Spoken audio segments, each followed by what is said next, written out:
Allow me, I'm not going I'm trying to be brief. Let me just thank Dr. Bahman and Sarah Flounders and Donna Nassour and Eva for their efforts to reflect the reality and what is going on and happening in the Syrian fight against terrorism.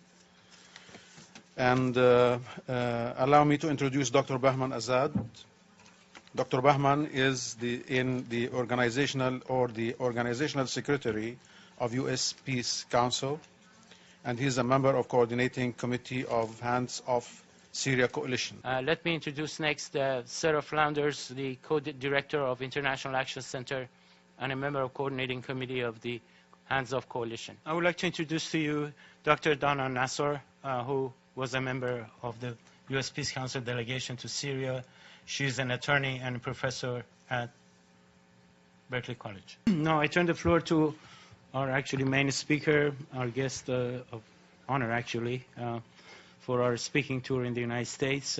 We have the opportunity to have her present her experiences and her information with the rest of the world actually. Thank you, Eva. Thank you.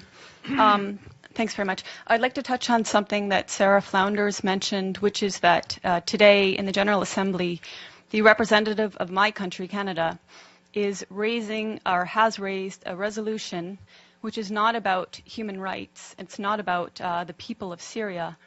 It's a resolution meant to point fingers and to vilify the governments of Syria and Russia. And this resolution relates to a UN Security Council resolution that was vetoed by Russia and China some days ago. That resolution pertained to another useless ceasefire in Syria, which would have no bearing on, bring no good to the people of Syria, and which follows a week of liberation of areas of Aleppo, which now amounts to about 95% of areas of Aleppo that have been occupied for years by terrorist factions. So at this time, when 100,000 civilians in these areas occupied for years by terrorist factions have been liberated, the UN, parties in the UN wanted to impose another ceasefire. And I want to remind people why these ceasefires are indeed pointless. The last ceasefire in September was from the very start negated by 20 main terrorist factions who declared they were not going to participate, and from the very beginning violated the ceasefire over 300 times during the duration of the ceasefire. And not only these terrorist factions, while the Syrians and while the Russians adhered to the tenets of the ceasefire, but the American-led coalition itself violated the ceasefire by targeting Syrian army positions in Deir ez-Zor, killing at least 83 Syrian soldiers in a prolonged attack that lasted nearly 1 hour and which enabled ISIS to overtake that position. So this is one reason why a ceasefire is pointless at this point in time. There is no faith that any of the parties that the US and Western leaders who have funded these terrorists, there's no faith that they can actually control the terrorists and get them to adhere to a ceasefire. And the people of Aleppo want Aleppo to be completely freed. And I speak having been to Aleppo 4 times, and this is the will of people in Aleppo. So on that note, I'd just like to talk about, briefly, I've been to Syria 6 times since 2014, 2 of which were with international delegations, and 4 times were independently on a visa I applied for, paid for, and waited for. My trips have been self-funded or fundraised, and I've gone at my own risk and been able to travel freely in the country to areas I wish to travel to. I've been many times to Homs, to Malula, to Latakia, Tartus, Siath, Sweda, and again, Aleppo 4 times. And I mention these because I think it's important people realize I have, wherever I've gone, I've spoken in Arabic to the people I'm speaking with. What Donna, what Sarah have said, that the people support their army and government is absolutely true. Whatever you hear in the corporate media is the complete opposite. And on that note, what you hear in the corporate media, and I will name them, BBC, Guardian, New York Times, etc., on Aleppo is also opposite of reality.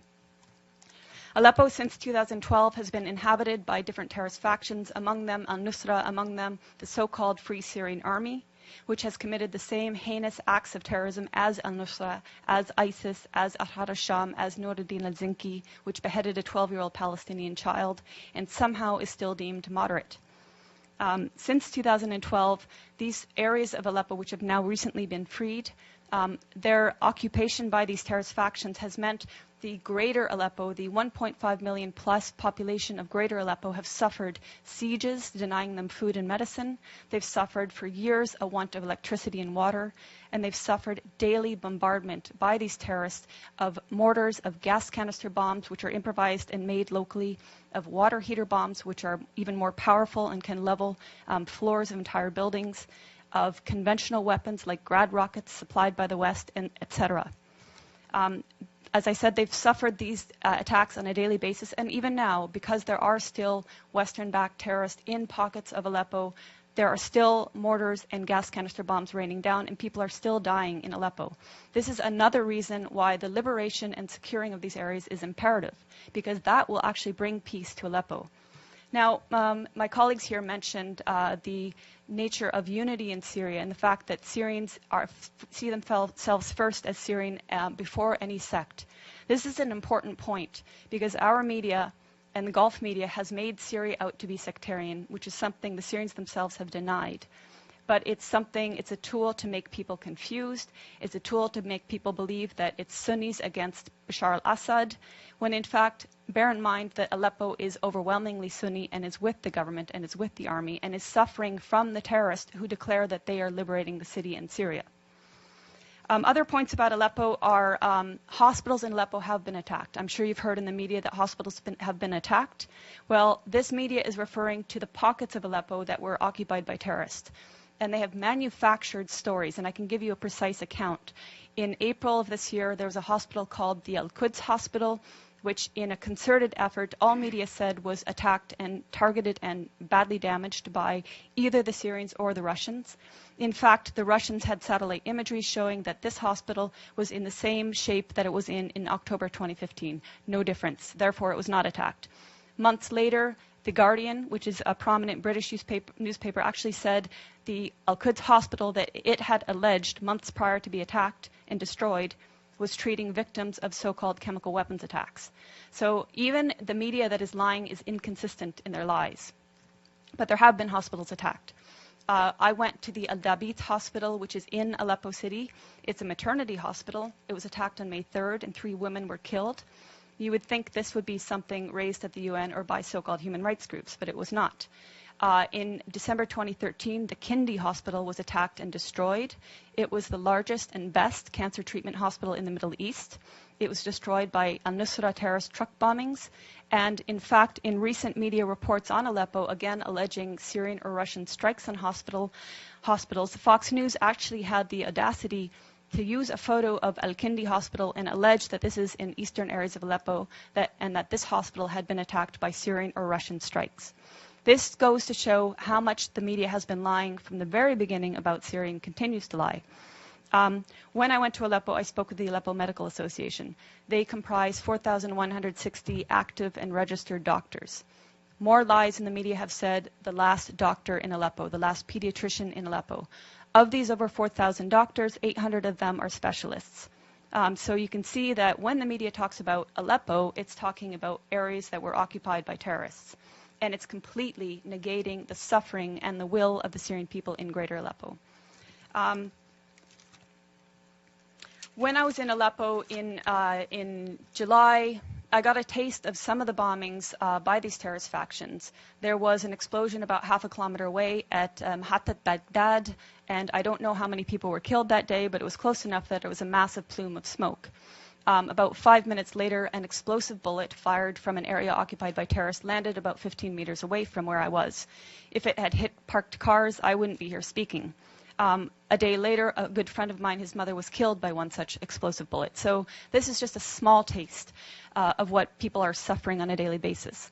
In November, when I was there with a delegation of Western journalists, including from the New York Times, LA Times, BBC, etc., on November 3rd, there were a series of attacks throughout the day with Grad missiles, explosive vehicles, and other explosive bullets and snipings. By the end of the day, 18 people, civilians, were murdered and over 200 were injured, including critically.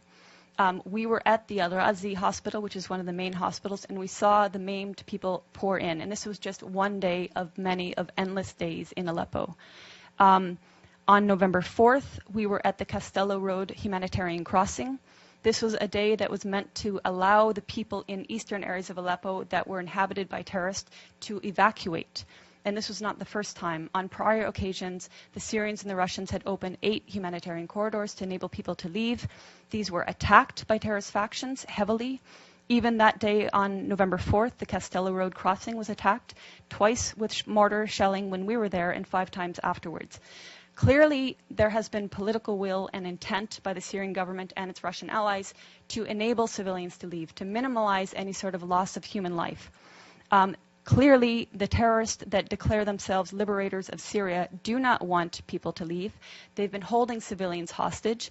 And if you're following reports that are not BBC and that are not New York Times, you will see countless testimonies of civilians, of the 100,000 civilians who've been liberated the last week, saying, thank God for the Syrian Arab army that liberated us, and the terrorists were hoarding food. They were preventing us from having food. This is all documented.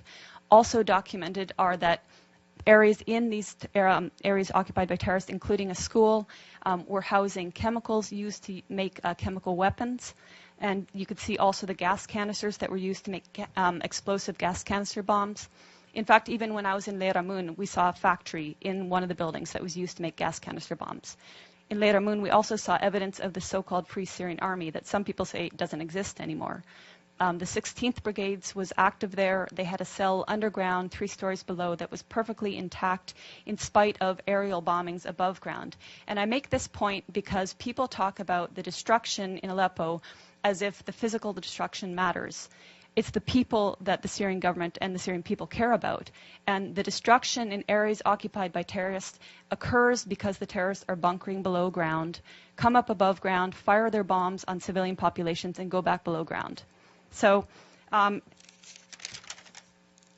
just want to address a few other myths. Some of the myths that have been about Aleppo and Syria in general have been that the Syrian government and army are starving the population. Again, I refer to testimonies of people, even people I met with in November. I met with a family of displaced people from Al-Halak, which is north of Bustan al-Pasha, which was an area, both areas occupied by terrorists.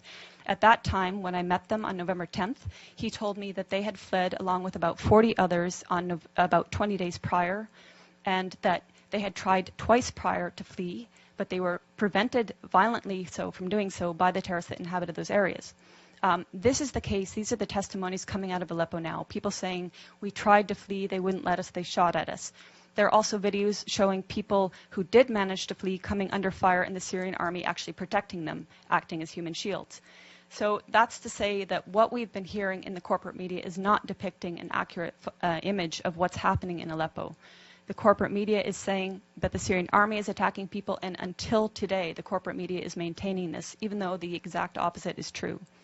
I would ask you to follow the voices of people in Syria who, like my colleagues here said, they want you to speak the truth. They're tired of lies. They're very well aware of the lies that our media is purporting and that our human rights groups are purporting.